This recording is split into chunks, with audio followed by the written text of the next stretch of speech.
between a mom and a son that I don't think fathers have. Some of you have seen my little boy Nathaniel, and Nathaniel has two speeds, fast and turbo. Dude does not know how to walk, except when he's in trouble and you tell him to come here, and he's just like, one of those, right?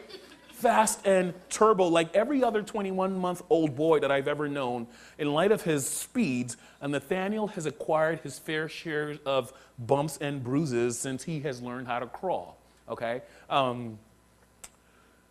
few weeks ago, I'd come home from work, and whenever I come home, he can hear the garage opening, and he's just jumping over the couch. He's running up and down the hall, and I get up, and he sees me, and he just comes to run and hug me, right? And when he's taking my water bottle, which he always takes my water bottle, it's weird.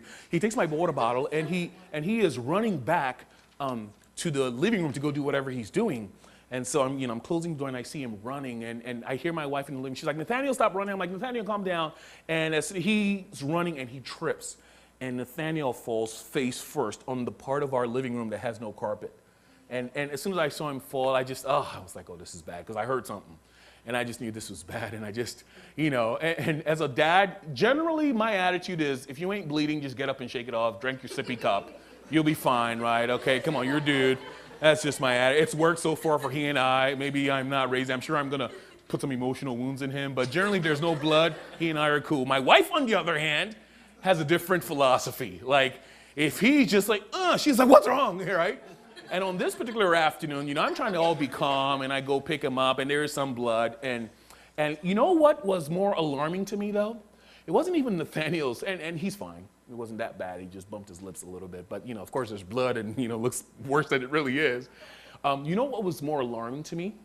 It wasn't the unique way that Nathaniel finds to hurt himself, or this particular afternoon. It was the look on my wife's face. I kid you not. You would have thought she was the one who bumped her face into the floor. She had this look of terror on her face as she's comforting him. And her tears are starting to get, her eyes are starting to get watery.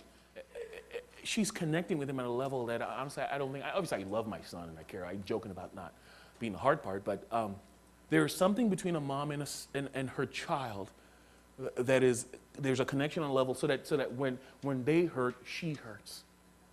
And that's true for every mom. And I was thinking, if that's true of my wife and our 21-month-old boy, how much more must Mary have been hurting that afternoon as she looked at Jesus bloodied, beaten, bruised, wounded. Man, words can't even begin to describe what Mary is going through in that afternoon.